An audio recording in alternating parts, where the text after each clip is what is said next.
This week is shaping up to be what's being called a trade super week for South Korea. Seoul and Washington are set to hold high-level talks in the U.S. on the 24th, addressing key trade issues, including tariffs.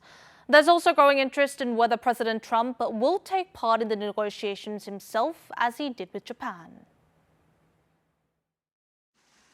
South Korea and the U.S. will hold trade negotiations in a 2+2 format in Washington, D.C. on April 24th, with the trade and finance chiefs attending. Korea will be represented by Deputy Prime Minister of Economy Choi Sang-mok as well as Trade and Industry Minister An Deok-keun. The U.S. will send Treasury Secretary Scott Bessent and Trade Representative Jamison Greer.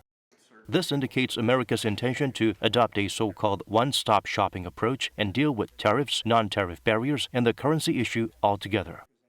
협의를 하겠다는 의지를 먼저 보인 거라 저희 그런 부분들은 저희한테 좀 유리한 측면이 있습니다.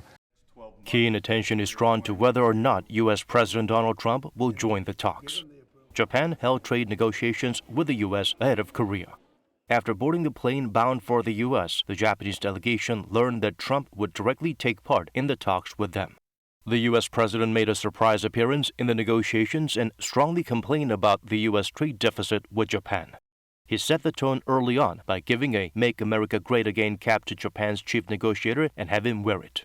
U.S. negotiators then continued to pressure the Japanese delegation, citing a report on non-tariff trade barriers.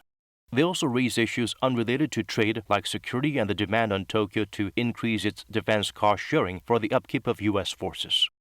트럼프가 직접 나서서 자기가 뭐 해결했다라는 걸 이제 좀 보여주기식 아닌가 싶어요. 내부적으로 지금 상황이 좀 워낙 어렵기 때문에 증시도 워낙 많이 떨어졌고 스태그플레이션도 너무 심하고.